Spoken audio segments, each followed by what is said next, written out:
Hello everyone. This video is not about physics. Today, in this video, we're going to discuss about JEE preparation, NEET preparation.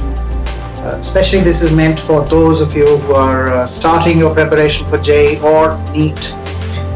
Also, this will be useful for those of you who have been preparing for a year or two and are kind of stuck in a limbo, not exactly happy with your preparation.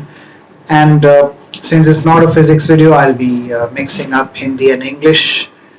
I'm very comfortable discussing things that are not physics in Hindi as well. तो ये video उन लोगों के लिए है जो अभी JEE की, आईआईटी जेई की या नीट की तैयारी शुरू कर रहे हैं, और इस वीडियो से आपको बेसिक कुछ इंफॉर्मेशन ऐसी मिल सकती है जिससे आप अपनी प्रिपरेशन को ऑर्गेनाइज कर सकते हैं, जिससे आप सही ढंग से स्टार्ट कर सकते हैं, सही एक्सपेक्टेशंस के साथ स्टार्ट कर सकते हैं, without making the kind of mistakes a lot of people make and then find JEE and NEET preparation that much more difficult. तो ये थोड़ा आपके प्रोसेस को स्ट्रीमलाइन करने के लिए, आपको थोड़ी मोटिवेशन देने के लिए, इस पर्पस के लिए ये वीडियो आज मैं बना रहा हूँ. तो इसमें हम कुछ बहुत बेसिक बातें डिस्कस करेंगे. इसमें कोई फिजिक्स या कोई साइंस की बात नहीं होगी. एक जनरल बातचीत की जाएगी जिसमें कि हम डिस्कस करेंगे कि जेई की तैयारी या नीट की तैयारी कैसे की जाए. So, what are those things, the most basic things. That's what this video is about. Most basic things that are required for preparing for the JEE and for NEET. तो वो बेसिक बातें आज हम डिस्कस कर रहे हैं.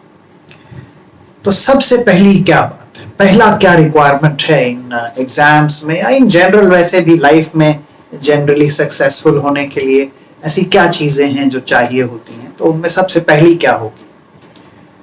तो आज से करीब 2,500-3 हजार साल पहले ऐसे ही एक क्लास चल रही थी जिसमें पढ़ा रहे थे सोक्रेटिस, जो बहुत बड़े ग्रीक फिलोसोफर थे, फिलोसफी के प्रोफेसर थे, अपने स्टूडेंट्स को फिलोसफी पढ़ाया करते थे. और उनकी एक क्लास चल रही थी और वो उन टीचर्स में से थे, उन ओरिजिनल टीचर्स में से थे जो स्टूडेंट्स के साथ इंटरैक्ट करना पसंद करते थे. तो वो क्लास के आखिर में स्टूडेंट्स को टाइम दिया करते थे अपने सवाल पूछने के लिए. तो ऐसी ही एक क्लास थी जिसके एंड में एक स्टूडेंट ने हाथ ऊपर किया और बोला, sir I have a question. तो सोक्रेटिस ने बोला, ओके व्हाट क्वेश्चन. और ये स्टूडेंट बोला कि सर देखिए, आप बहुत कुछ पढ़ाते हैं, बहुत विद्वान इंसान हैं, बहुत बुद्धिमान भी हैं, आपके पास तो सभी सवालों के जवाब होते हैं. तो आज फॉर ए चेंज कोई फिलॉसफी नहीं पढ़ाकर आप हमें सीक्रेट ऑफ सक्सेस बताएं. अब सोक्रेटिस ने ये स्टूडेंट की बात पर थोड़ा सा गौर किया, उसके बारे में सोचा कि ये क्या चाहता है. और सोक्रेटिस समझ गए कि शायद ये स्टूडेंट कुछ ऐसा पूछ रहा है कि मुझे जरा एक शॉर्टकट बताइए सक्सेस के लिए. तो सोक्रेटिस बोले कि देखो, ये सीक्रेट मैं तुम्हें जरूर बताऊंगा, लेकिन क्योंकि ये सीक्रेट है और अगर मैं तुम्हें ये सीक्रेट ऐसे ही बता दूंगा ऐसे पब्लिक में, क्लासरूम के अंदर जहां 100 बच्चे बैठे हैं, तो ये सीक्रेट रहेगा नहीं. तो ऐसा करते हैं, कल शाम को तुम अकेले मुझे मिलो नदी के किनारे, वहां मैं तुम्हें ये सीक्रेट ऑफ सक्सेस बताऊंगा. अगले दिन शाम को जो अपॉइंटेड टाइम था, वहां दोनों नदी के किनारे मिले और इधर उधर की गप्पे मारने लगे कि भाई इंडिया में इलेक्शन हो रहे हैं और विराट कोहली बहुत सारे मैच में लगातार एज कैप्टन हार गया है आईपीएल में. इधर उधर की गप्पे वो कर रहे थे और गप करते करते वो नदी की तरफ चलते चले जा रहे थे. स्टूडेंट जो था वो सोक्रेटिस की बहुत इज्जत करता था, सोक्रेटिस का बहुत रुतबा था, बहुत इन्फ्लुएंशियल टीचर थे, बहुत रिस्पेक्ट उनकी थी.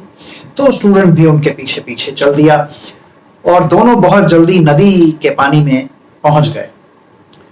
पानी के अंदर पहुंच गए, बहुत जल्दी घुटनों तक पानी आ गया, और आगे गए तो कमर तक पानी आ गया, और भी आगे गए तो दोनों गर्दन तक पानी में पहुंच गए।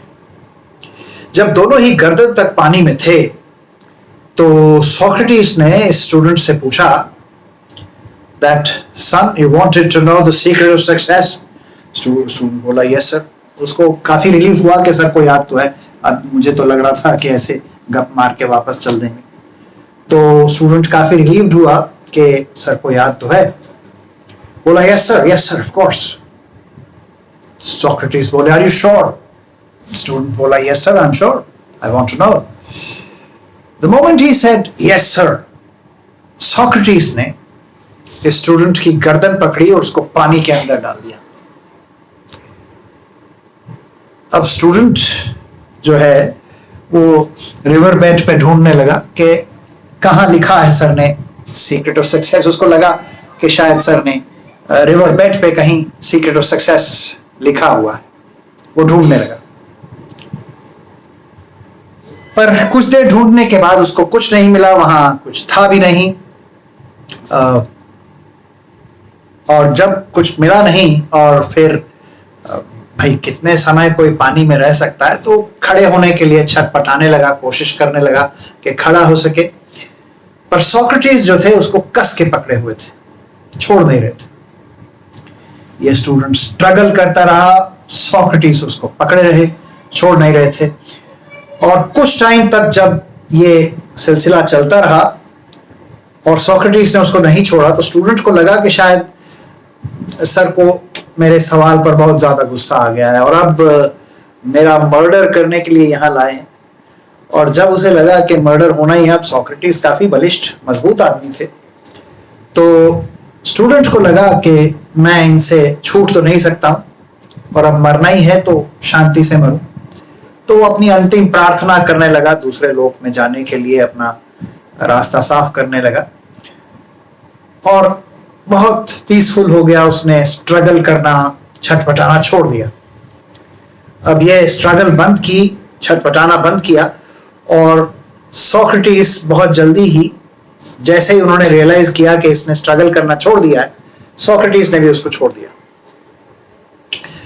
अब ये स्टूडेंट जो है, इसने ये खड़ा हुआ, इसने पानी बाहर निकाला, ही vomited out the water and then caught his breath a little bit and then said, sir, I just wanted to know the secret of success. मुझे तो सिर्फ secret of success जानना था और आपने तो मेरी जान ही ले ली होती। तो इस पर सोक्रेटिस बोले, मैं तुम्हें secret of success ही तो पढ़ा रहा था, I was teaching you the secret of success. Student बोला सर कैसे, मुझे तो समझ नहीं आया। तो सोक्रेटिस बोले कि when you were under water, जब तुम पानी के अंदर थे, तुम्हें क्या चाहिए था? स्टूडेंट बोला sir when I was under water I wanted a breath of fresh air. Pretty obvious that. And to this Socrates replied, how badly did you want this breath of fresh air? And the student said, very badly, sir. And then Socrates replied that if you want your success as badly as that breath of fresh air, you'll be successful. So this, according to Socrates, is the secret of success. You have to have a desire for success that matches your desire for living, and then you'll be successful for sure. Now, success comes to those who have desire for it, and desire to the extent that it matches their desire for their next breath of fresh air. जितनी सांस लेने की इच्छा उनकी होती है, उतना ही success को पाने की होती है, और ये लोग हमेशा सक्सेसफुल होते हैं according to Socrates.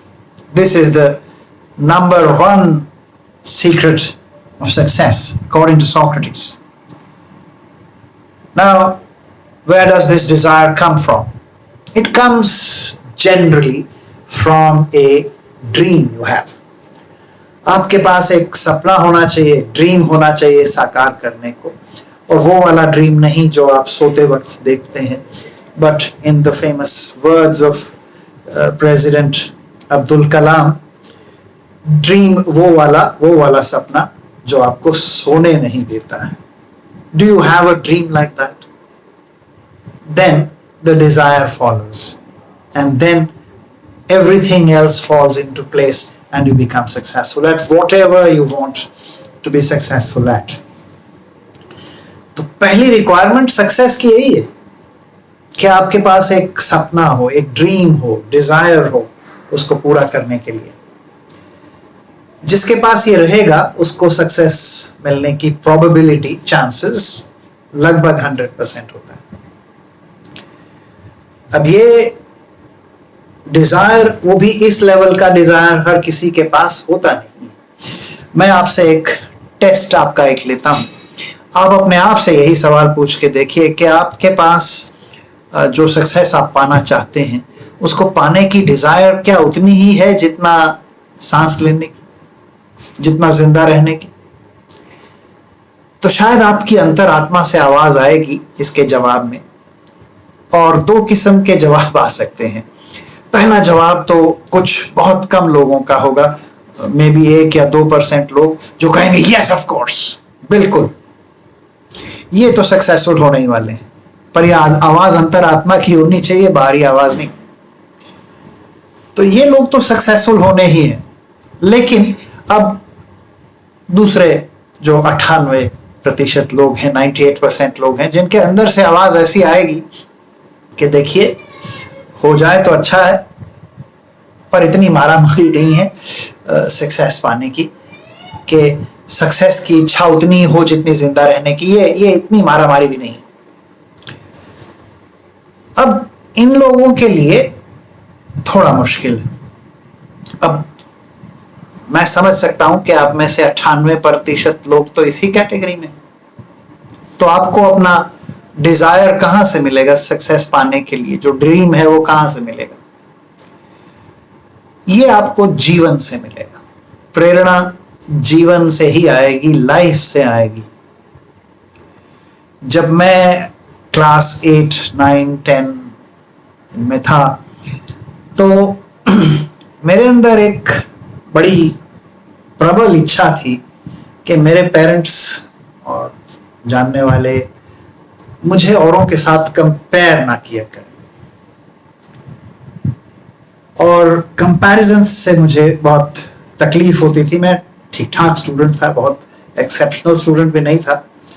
इसलिए जब कंपैरिजन्स होते थे तो मुझे अच्छा नहीं लगता था.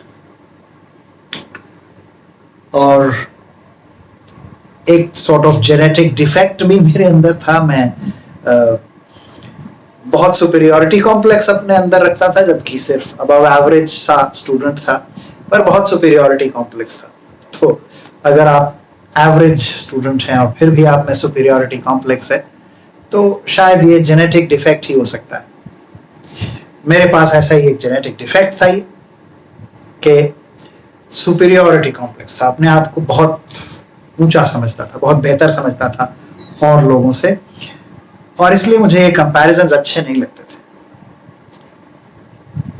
बट पेरेंट्स, रिलेटिव्स, इन्हें तो मजा आता है कंपैरिजन्स करने. मुझे, आई am sure your parents don't do this, but mine did, and there was no way to change your parents. I mean, you can't go to the marketplace and buy new parents. Can't be done. You're stuck with the ones you have. And so I wanted a way out of the situation. I wanted to make sure these comparisons ended, but there was no end in sight. I was not a particularly hardworking student who would top the class every time, and so the comparisons would be favorable to me. That was not about to happen. And so I was looking for an opportunity to ensure that these comparisons ended. Now, one day I saw opportunity. Opportunity came my way. I saw an opportunity I went with some friends to IIT Delhi, and we were playing, cricket in the lawns there, and I saw this massive, beautiful infrastructure. The campus of IIT Delhi is absolutely huge. Although amongst the IITs, it's probably the smallest campus, but it's still a pretty big campus. And looking around the campus, I could see so many tennis courts, different grounds for playing cricket, hockey, football, an Olympic-sized swimming pool, several squash courts, tennis courts, billiards tables. Wow! The sports facilities there were absolutely brilliant. They could have held the Commonwealth Games in there without spending all that amount of money. And anyway, no one went to watch them when we had these Commonwealth Games in 2010. So the sports facilities were brilliant, excellent. And after looking at those, I asked my friend, what place is this? I was naive. मुझे नहीं मालूम था ये क्या है. So my friend, this must have been in class 9, 10, and my friend said, this is IIT, Indian Institute of Technology. And I asked him, what do they do here? And he said, they teach engineering. People study engineering over here. And I was surprised. With such brilliant sports facilities, they managed to study over there. And this would be pretty interesting. In any case, after looking at those facilities, which looked pretty enticing to me, I decided that I want to study here. And I told my friend, but then he said, there are challenges, not that simple. In my time, there were 5 IITs. Now there are 20 odd IITs. But in my time, there were 5, and there were about 2,000 seats and about 100,000 or so candidates who would appear in the exam. And mind you, the 100,000 who would appear in the IIT JEE were actually the better students. A whole lot of people wouldn't even bother to appear because it was a very challenging exam at that time. So my friend said this is not so simple. There are only 2,000 seats and more than 100,000 applicants every year, and you have to appear in an entrance exam, physics, chemistry, maths. Not easy at all. But getting to know this figure of 2,000, that actually made me even more interested. Now, I made some calculations. I hunted for my geography textbook, found out the total area of India in square kilometers, and then I divided that area by 2,000, the number of students who would be selected in IIT. And the number you get after dividing India's area by 2,000 is still thousands, many thousands actually. India is a vast country. So what I realized was, after making this calculation, that there is one IITian in several thousand square kilometers.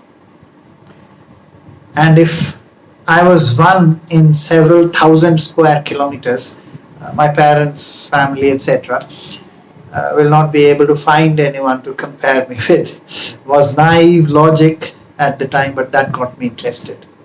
And so I wanted to join IIT. In spite of all the demotivation that my friend gave me, I still wanted to join. And I made up my mind that I'll do it. Made an irrevocable decision, burnt all my bridges, as you might have heard. There was this Russian general, whenever his army would cross a river on a bridge, he ensured that the bridge was burnt so that the army did not have the option of retreating. And he never lost a battle because his army did not have a way back. So I, in that sense, burnt my bridges and made an irrevocable decision that I will either go to IIT and study there, or I will die trying. And when you make that kind of decision, when you have a decision made which says do or die, which says this or nothing, which says I would do this or die trying, or you have a desire that matches your desire to live, then you manage to do it any which way. And somehow I managed to. Of course, I mean, the rank was not that great in the JEE, but then even making it to IIT was a pretty decent achievement for someone who was kind of average as a student. So the desire, the dream, they matter more than anything else. Do you have a dream? Do you have the desire? A very large number of students that I see in my teaching experience do not have their own dream. They do not have their own desire. They're often living their parents' dreams. They're often trying to fulfill the dreams of their parents. It doesn't work that way. No matter how much you love your parents, no matter how much you respect them, no matter how much you want their dreams to come true, doesn't work. Has to be your own dream. If you do have your own dream, it'll work. Find a dream. That's the first requirement. Then there are more, of course. The second requirement, as far as I'm concerned, is finding the discipline, finding the proactivity for becoming successful. You need to, if you look for the dictionary meaning of the word proactive, you will find that proactive is a term used for a person who takes action, gets into action mode, gets things done. But I mean slightly differently here. A proactive person is a person who makes up his own mind, does his own things, does them his own way. Now let me explain. There are two kinds of people in the world. There are what we call proactive people, and there are what we call reactive people. Proactive people and reactive people are completely the opposite of each other. Proactive people are generally very successful, and reactive people are usually not very successful. Now, what's a proactive person? Well, I'll suggest that you study a bit of human nature and you'll know what proactive really means. Go to a traffic signal. If the signal is red, a car comes, stops because the signal is red. Then a car comes behind it and has to stop because there is no way. अब आगे वाली car वाला रुका है, उसके पीछे एक और कार आ गई है, सिग्नल अभी रेड है, पर पीछे वाले को पता नहीं क्या जल्दी है, वो फिर भी पैं पैं करेगा. उसने हॉर्न बजाया पीछे वाले ने. अब आगे वाला अगर रिएक्टिव इंसान है तो उसको बहुत गुस्सा आएगा पीछे वाले के हॉन्किंग से. वो अपना शीशा नीचे करेगा, पीछे देखेगा, ऐसी नजरों से देखेगा कि जला दे. और हो सकता है कुछ दो चार एडजेक्टिव्स भी सुनाए.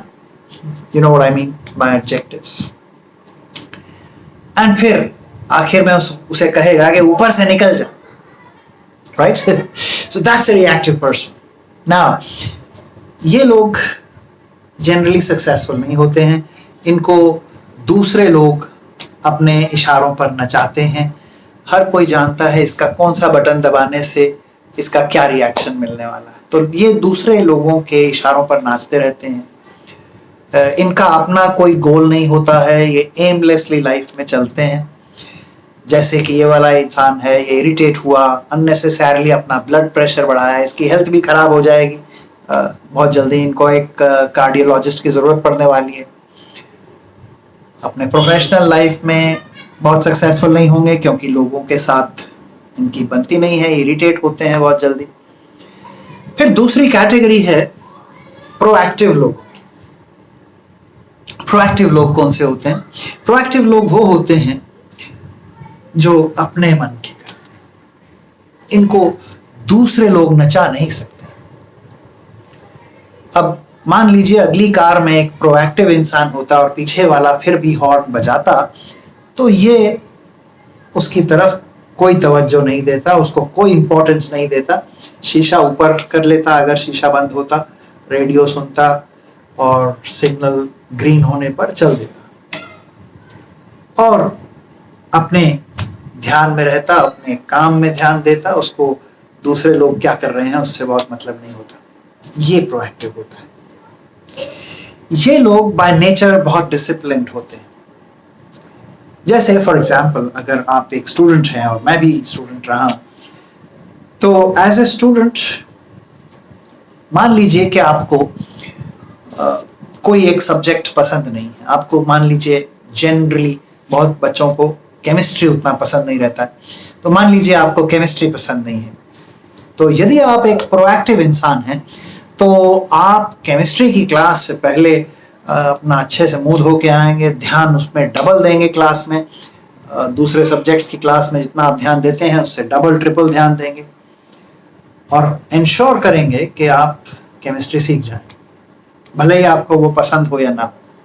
ये प्रोएक्टिविटी है, डिसिप्लिन। जीवन में हर पल आप सक्सेस और फेलियर में से एक चुनते हैं। जो लोग हर समय सक्सेस चुनते चले जाते हैं, ये एक डिसिप्लिन्ड चॉइस उनकी होती है सक्सेस को चुनते जाने की, ये लोग प्रोएक्टिव होते हैं। यदि ये आप बन पाए तो सक्सेस आपको मिलेगी। और प्रोएक्टिव बनने के लिए सबसे इंपॉर्टेंट चीज क्या है? Dream, desire. So proactivity also comes from that. Now हमने ये देख लिया कि प्रोएक्टिव होना जरूरी है, हमने देखा डिजायर होना जरूरी है। अब थोड़ा निटी-ग्रिटी पे आते हैं जरा। हर रोज क्या चैलेंजेस सबसे ज्यादा फेस करने होते हैं उस पर आते हैं। जब आप जेई या नीट की तैयारी कर रहे हैं तो नंबर 1 प्रॉब्लम जो आपको मिलेगी वो होगी टाइम की। आपको स्कूल भी जाना है, आपको कोचिंग क्लासेस में भी जाना है, फिर सेल्फ स्टडी भी चाहिए और सेल्फ स्टडी के बिना कुछ नहीं होता है। आप लाख बढ़िया स्कूल में पढ़ते हैं, आपके कोचिंग के टीचर्स बहुत बढ़िया पढ़ाते हैं, आपको सब्जेक्ट की अंडरस्टैंडिंग आ जाती है, पर सेल्फ स्टडी अगर नहीं होगी तो कोई भी चांस नहीं है आपके सक्सेसफुल होने का। So you will need to be very self driven to do this self study. You will need to find time for self study. आप कितने भी अच्छे टीचर से पढ़ लें, सेल्फ स्टडी के बिना आप कुछ नहीं कर पाएंगे। अच्छी किताबें पढ़ें, खुद पढ़ें, क्वेश्चंस की प्रैक्टिस करें, खुद करें।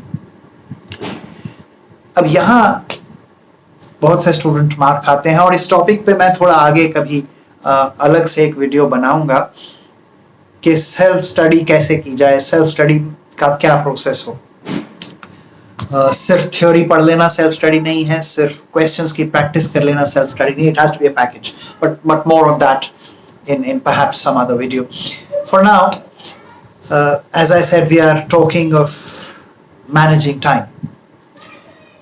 टाइम बहुत कम है, काम करने के लिए बहुत ज्यादा है, तो कैसे आप अपना टाइम मैनेज कर सकते हैं? तो मेरे एक दोस्त हैं, वो इसमें बहुत अच्छा एग्जाम्पल दिया करते हैं कि जब वीरेंद्र सहवाग या कोई बहुत अच्छा बैट्समैन जब बैटिंग करता है तो बॉल और बैट बस एक दूसरे को दिखा भर देता है और चौके छक्के लग जाते हैं, और कमेंटेटर्स कहते हैं इसकी टाइमिंग बहुत अच्छी है, कि बहुत अच्छे टाइम पर बैट और बॉल की भिड़ंत इसने कराई। तो टाइमिंग सब कुछ है। जब बॉल विकेट कीपर के पास चली जाए और आप बल्ला घुमाए तो कोई चौका छक्का नहीं लग जाता है। You understand this? तो समझें इस बात को कि सही समय पर बॉल और बैट भिड़ाने पर चौके छक्के लगते हैं। ऐसा ही पढ़ाई लिखाई में भी है। सही समय पर एफर्ट करने से बहुत जबरदस्त रिजल्ट मिलते हैं, और जब वो समय चला जाता है तो फिर आप कितनी भी मेहनत करें आपको कोई रिजल्ट नहीं मिलने वाला है। अब सही समय कैसे है, कौन सा समय सही है, कब क्या पढ़ना है, इसका एक बड़ा सिंपल प्रोसेस है। आई अज्यूम कि आप मोस्टली कोई कोचिंग में जाते हैं या स्कूल में जाते हैं और क्लास में आप सब्जेक्ट को पढ़ कर आते हैं।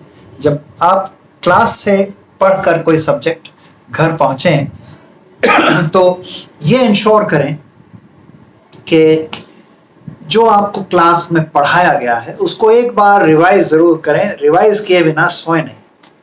जो आज पढ़ाया है उसे आज जरूर रिवाइज कर लें। एक काम और करें कि अगले दिन या उससे अगले दिन जो टॉपिक आपने आज पढ़ा है उसकी एक क्विक रिवीजन भी कर लें। इतना भर कर लेने से ये टॉपिक आपके दिमाग में परमानेंटली बैठ जाएगा, आपकी दिमाग की हार्ड डिस्क में चला जाएगा। और फिर अब दिमाग की हार्ड डिस्क थोड़ी अलग किस्म की होती है, यहां से आप चाह के भी कुछ डिलीट नहीं कर सकते। तो ये परमानेंट मेमोरी में चला जाएगा और फिर आपको एग्जाम्स की तैयारी करने की जरूरत नहीं रहेगी। जब कभी कोई एग्जाम आपका है उससे एक दिन पहले आप अपने क्लास नोट्स को जल्दी से पलटें और आपको सब कुछ याद आ जाएगा। इस तरीके से काम करने से बहुत कम एफर्ट लगता है। जो प्रोसेस मैंने आपको डिस्क्राइब किया है इसमें आपको 2-2.5-3 घंटे से ज्यादा डेली पढ़ने की जरूरत नहीं। हम ऐसी बहुत सी कहानियां सुनते हैं कि फलाना बच्चा तो दिन में 18 घंटे पढ़ता था और 12 घंटे पढ़ता था और वो जाके आईआईटी में सेलेक्ट हुआ, वो जाके मेडिसिन में सेलेक्ट हुआ। बिल्कुल सच नहीं। जो बच्चे सेलेक्ट होते हैं अक्सर स्मार्ट वर्क करने वाले बच्चे, वो बहुत हल्के से एफर्ट से मैनेज कर पाते हैं। वो इसलिए कि वो सही टाइम पे एफर्ट करते हैं। ये जो प्रोसेस मैंने डिस्क्राइब किया, इस तरह का प्रोसेस वो फॉलो करते हैं और उनको सक्सेस मिलती है। जबकि एग्जाम की तैयारी वाली पढ़ाई होती है वो बड़ी इनफेक्टिव होती है। आजकल स्कूल में हर मंडे को एग्जाम होता है, तो आप अगले मंडे के टेस्ट की तैयारी कर रहे होते हैं ट्यूसडे से, और क्योंकि टेस्ट जो है वो तो तब हो रहा है जब टॉपिक 1 महीने पहले पढ़ा दिया गया था। आपने जो ये प्रोसेस मैंने डिस्क्राइब किया ये किया नहीं है, अब आपको भूल चुका है। अब आप दोबारा इसको पढ़ेंगे और नए सिरे से पढ़ेंगे। खुद पढ़ने से समझ में आता नहीं है तो ज्यादातर रटेंगे। रट कर बहुत मेहनत से आप शायद कुछ थोड़ा बहुत परफॉर्म कर पाए, पर बहुत ज्यादा कुछ अचीव नहीं होने वाला। और जेई और नीट में तो सिलेक्शन बिल्कुल नहीं होने वाला। तो बहुत मेहनत होगी एग्जाम की तैयारियों वाले तरीके से पढ़ाई करने में और रिजल्ट नहीं मिलेगा। जबकि जो प्रोसेस मैंने डिस्क्राइब किया इससे आपको बहुत हल्के से एफर्ट से, रेगुलर एफर्ट से रिजल्ट मिलेगा। 2 बातें हैं, ये रेगुलर एफर्ट आप करें और साथ ही साथ क्लास मिस कभी ना करें। कई बार 2-2, 3-3, 4-4 साल बच्चे तैयारी करते हैं आईआईटी की, जेई की, नीट की, और इतने लंबे समय में कभी ना कभी थोड़ा बहुत खांसी, जुकाम, बुखार, फ्लू ये सब होता है। पर जो कर्मठ बच्चे होते हैं, जो प्रोएक्टिव किस्म के होते हैं, वो फिर भी क्लासेस मिस नहीं करते। बुखार में भी गोली लेके आ जाते हैं, क्लासेस अटेंड करते हैं और बहुत अच्छा इवेंचुअली परफॉर्म कर पाते हैं उनके इस डिटर्मिनेशन के कारण। तो ये तीसरा इंपॉर्टेंट पॉइंट है जो आपको सक्सेस दिला सकता है। I hope I've made these 3 points clear, and these should be your starting points in your JEE preparation, in your NEET preparation. Please start this way, and I hope if you do these things, I'm really sure that you will do very well. Thank you very much for watching this video.